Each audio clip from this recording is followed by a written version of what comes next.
In August 1944, Allied commanders in Versailles wrestle with a grinding stalemate in Normandy. 2 months of hedgerow warfare have yielded only yards of ground at intolerable cost.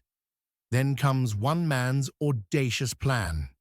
Unleash a bombing blitz, smash through the German lines, and let Patton's Third Army race westward, 100 miles in 4 days. But can his supply trucks keep up? Will Eisenhower rein him in, or let him gamble everything on speed?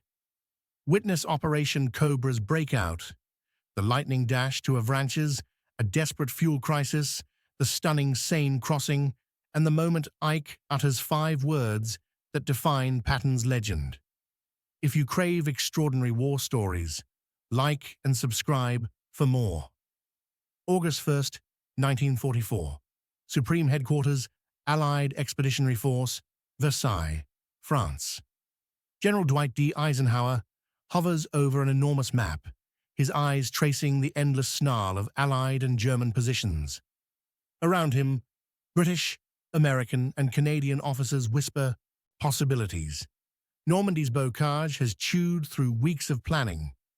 Bocage fields, narrow lanes, hedgerows. Progress is measured in yards. Casualties mount with every foot gained. Eisenhower straightens. We need a breakthrough, something decisive. General Omar Bradley points out a stretch of enemy line south of St. Lo. Operation Cobra.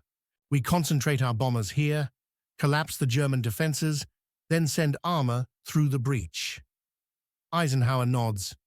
How fast afterward? If fortune favors us, First Army could be 50 miles in a week. It's slow, but it's forward. A British liaison bursts in. Sir, urgent message from Third Army. Eisenhower's jaw tightens. Third Army, Patton's new formation, is about to drive the gap First Army makes. The officer hands over a cable. Eisenhower reads it twice, disbelief spreading across his face. Third Army advancing south toward Brittany will secure the peninsula in 4 days, then turn east toward Paris.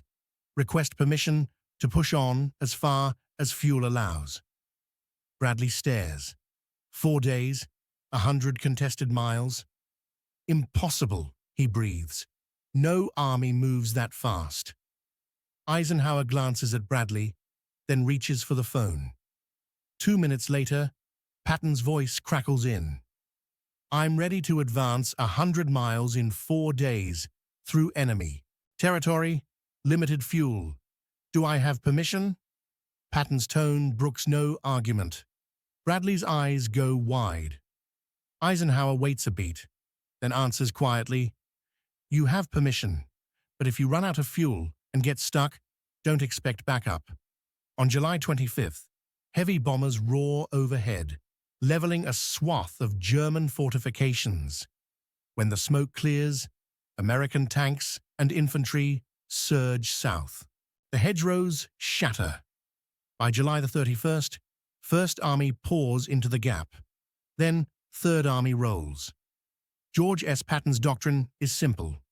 Don't pause. Don't wait for perfect logistics or flanking support. Keep moving, he orders. If you run out of gasoline, siphon it from their wrecks. If ammunition runs low, seize theirs. Never stop. His armored columns smash ahead, 20 miles on day 1, 30 on day 2, 40 on day 3. The Germans, already on their heels, cannot organize a coherent defense. By the time they spot Patton's spear, he's long gone. Confusion reigns in German high command. Where the hell is Third Army? On July 31st, Patton's tanks roar into Avranches before the defenders can form a line. The town falls within hours. Brittany's land bridge is open. Staff officers urge consolidation. Patton snaps, If we pause, the Germans will rally. We move now while they're shattered. His divisions funnel west across Brittany, advancing so quickly supply convoys can barely follow. At Chaff, Generals peer at their map screens in disbelief. "This must be a mistake," says one British officer. "Confirmed 3 times," his intelligence officer replies. "He's exactly where he claims, and still advancing." By August 3rd, at 3rd Army headquarters, a grim-faced quartermaster reports low fuel stocks.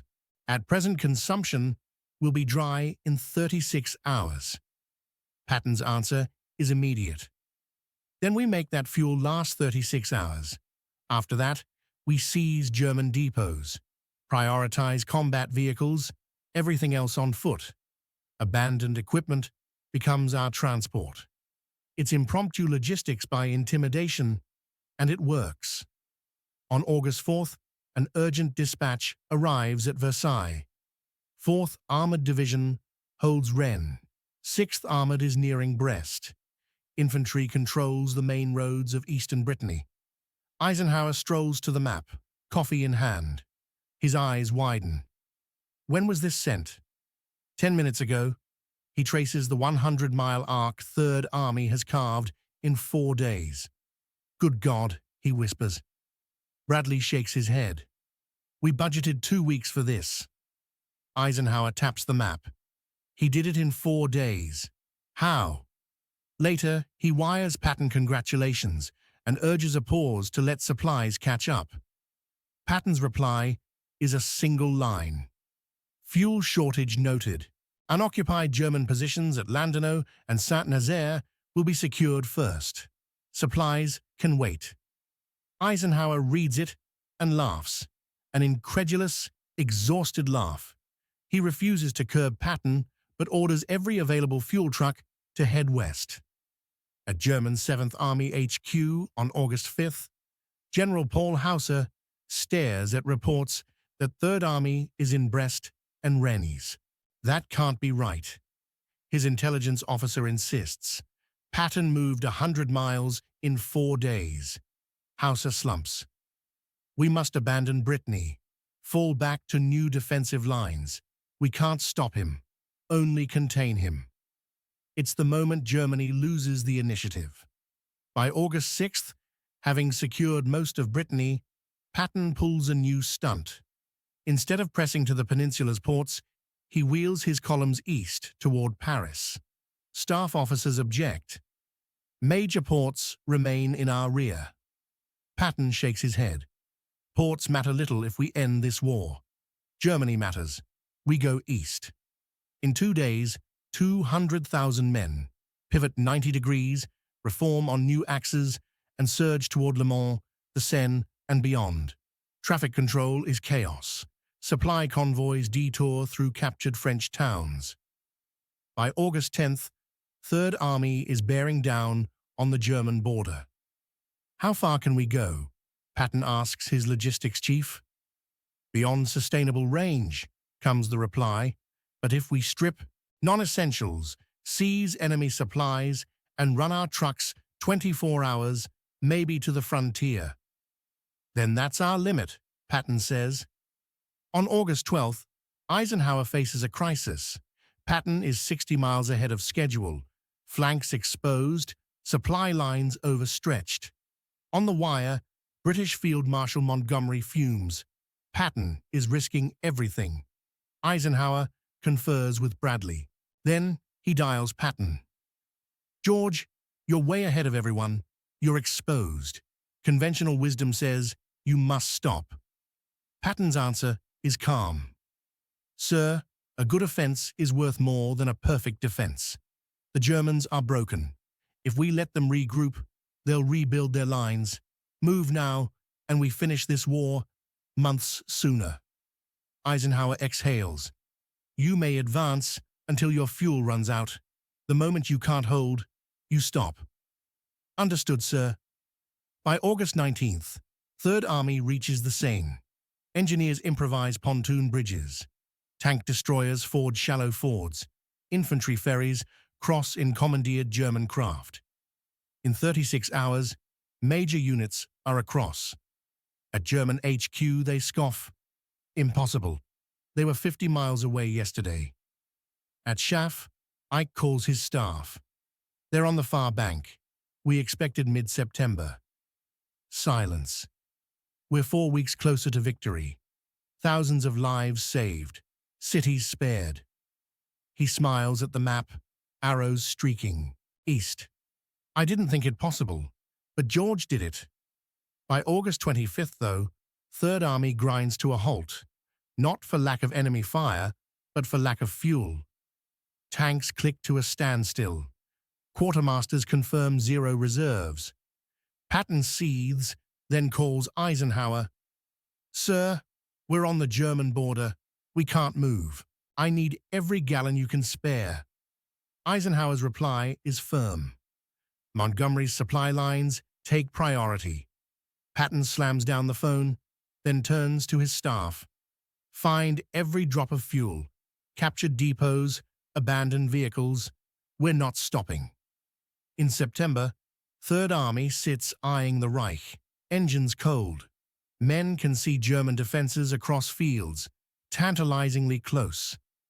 Patton rallies them with promises of fuel and Berlin. In his diary, he writes, "We could have ended this war by Christmas. All we needed was fuel. This delay will cost thousands of lives." After the war, historians marvel at the feat. Over 600 miles in 30 days, 100,000 prisoners, hundreds of liberated towns, dozens of shattered German divisions, and surprisingly, low Allied losses. Patton's advance outpaced Hannibal, Napoleon, and any modern army. He moved faster than the Germans could react, appearing where they least expected him. Field Marshal Gerd von Rundstedt later confessed, "We could handle Montgomery's methodical pace, but Patton was like a ghost, always one step ahead." And at Schaef, recalling August 4th, Eisenhower's whispered verdict remains legendary. "Good God, he's already there." 5 words that capture audacity, disbelief, and admiration. George Patton refused to believe impossible. He outran his supply line, improvised logistics, and shattered conventions. In war, speed is protection, and sometimes it is everything. Good God, he's already there. If you'd like more stories like this, please like and subscribe.